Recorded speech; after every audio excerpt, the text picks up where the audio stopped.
일본을 통치하던 최고 권력자, 일본의 8대 쇼군 도쿠가와 요시무네의 비밀 지령 하나가 내려옵니다.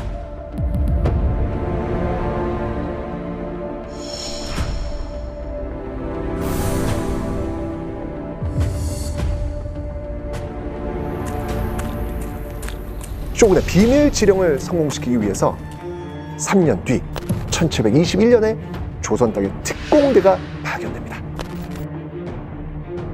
그때 일본 쇼군은 이거다 라고 했을 거예요. 엄청난 개발 잠재력을 갖춘 소중한 원천 기술의 출발점이 간절했을 겁니다.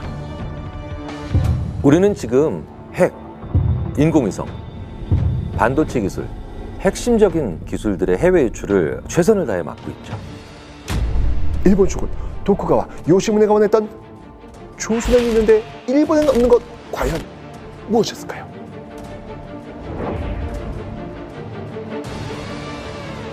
조선의 의학서 동의보감 때문이었습니다.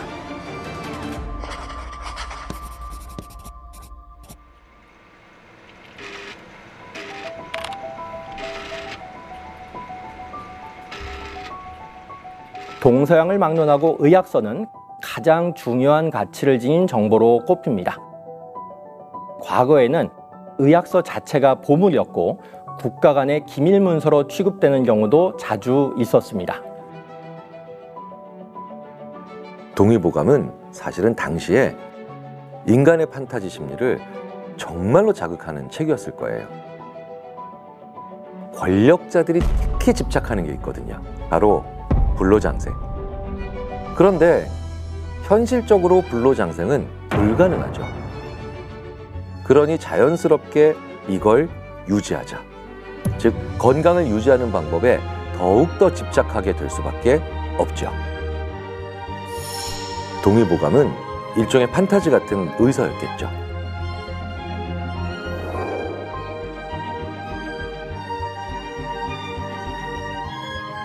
(1613년) 동의보감이 간행된 이후에 조선에서 엄청난 의학서가 탄생했다는 걸 알게 된 이 일본 쓰시마섬 영주가요, 조선 왕실에 동의보감 요청했었습니다. 몇 년이나 꾸준히 청원한 결과 결국 50여 년 후인 1663년이 돼서야 쓰시마섬 영주가 겨우겨우 동의보감 한 세트를 받게 됩니다. 그리고 이 귀한 책을 쇼군 도쿠가와 요시무네에게 상납을 했던 것이죠. 당시에는 전염병이 창궐하던 그런 시기였습니다. 일본 역시 전염병을 막을 수 있는 방법이 너무나도 귀하던 시대였죠. 그래서 동의보감이 세상에 나오고 115년이 지난 후 일본에서 25권, 25책 전부 번역이 되기도 했습니다.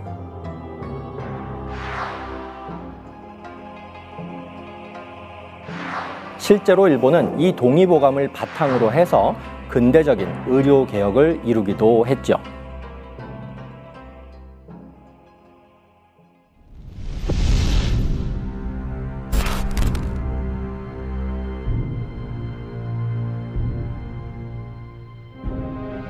(1592년이었죠) 조선은 예상치 못한 전란에 휩싸이게 됩니다. 임진왜란이 발발한 것이죠.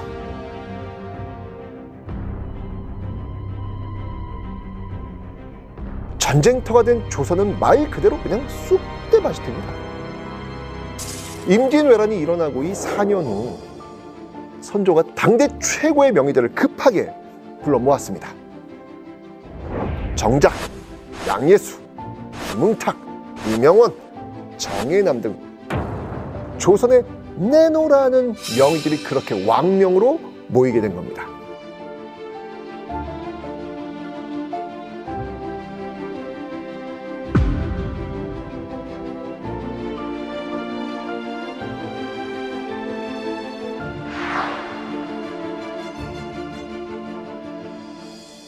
의원들은 죽거나 병들어 뿔뿔이 흩어졌습니다. 잠시 휴전이었던 전쟁이 다시 시작되었기 때문입니다.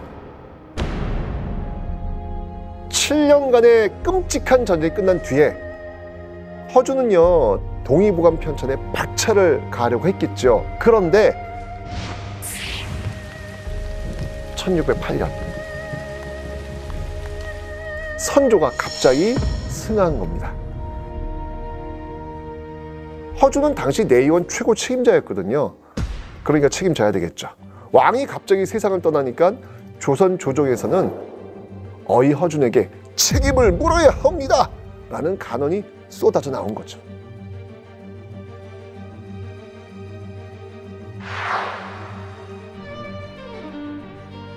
하지만 어릴 적 허준이 천연두를 치료해줬던 이력이 있는 광해군은요 허준의 능력 잘 알고 있었거든요. 결국 광해군은요 허준을 의주로 유배 보낸 것으로 사건을 일단락시킵니다. 그리고 허준은요 유배지에서 동의보감의 집필을 이어간 것으로 보입니다.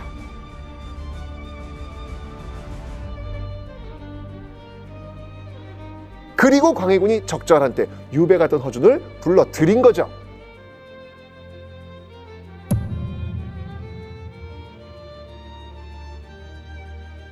선조의 첫 명령이 있고 무려 10년이 훌쩍 넘어서 그리고도 선조가 승하하고도 2년이 지난 시점인 광해군대에 이르러서 선조의 특명을 허준이 드디어 이룬 겁니다. 동의보감은 자존감이 높은 사람들이 쓴 책입니다. 이런 책들은 보는 사람들로 하여금 그 안에 있는 내용만으로만 감탄하는 것이 아니라 같이 저술한 사람들의 분위기까지도 같이 느끼게 해줄 수 있는 역사적인 작품들이 탄생하게 되죠.